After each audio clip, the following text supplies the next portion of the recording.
it is very frustrating that the people who could do something about data brokers are so actively incentivized not to. But here is where we may actually be able to help, because, interestingly, the one time that Congress has acted quickly to safeguard people's privacy was in the 1980s, when Robert Bork was nominated to the Supreme Court and a reporter walked into a local video store and asked the manager whether he could have a peek at Bork's video rental history, and he got it. As soon as Congress realized there was nothing stopping anyone from retrieving their video rental records too, they freaked the fuck out.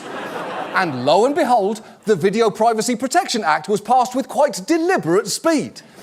So it seems when Congress's own privacy is at risk, they somehow find a way to act. And it also seems like they're not entirely aware just how easy it is for anyone, and I do mean anyone, to get their personal information, which brings me to me. Because in researching this story, we realised there is any number of perfectly legal bits of fuckery that we could engage in. We could, for example, use data brokers to go fishing for members of Congress by creating a demographic group consisting of men aged 45 and up in a 5-mile radius of the US Capitol who had previously visited sites regarding or searched for terms including divorce, massage, hair loss and midlife crisis. We could call that group Congress and Cabernet and then target that list with ads that might attract those men to click, like marriage shouldn't be a prison or can you vote twice?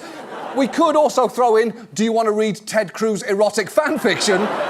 Just to see what would happen. And if anyone clicked, we'd be able to harvest even more data from them, which we could then theoretically take steps to de-anonymize. Now, am I saying that we're actually going to do that? Collect all that raw information and store it in, let's say, a manila envelope somewhere? Well, I am sorry to disappoint you.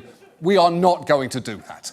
Why would we when we have already done it? Because all that raw data is currently right in here. And honestly, this whole exercise was fucking creepy. We ran those 3 targeted ads this week in the Capitol Hill area, and to give you a sense of just how many clicks we got, it was very much not 0. Do you want to see more? Because I do. Please, come with me. Because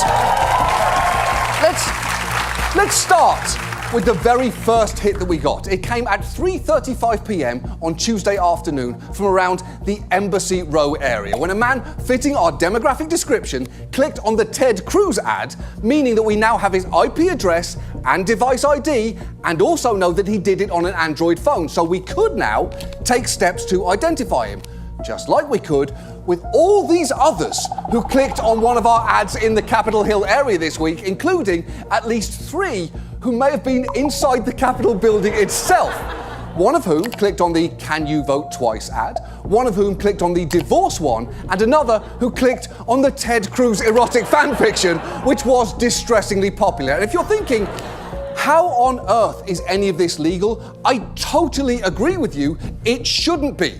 And if you happen to be a legislator who is feeling a little nervous right now about whether your information is in this envelope and you are terrified about what I might do with it, you might want to channel that worry into making sure that I can't do anything.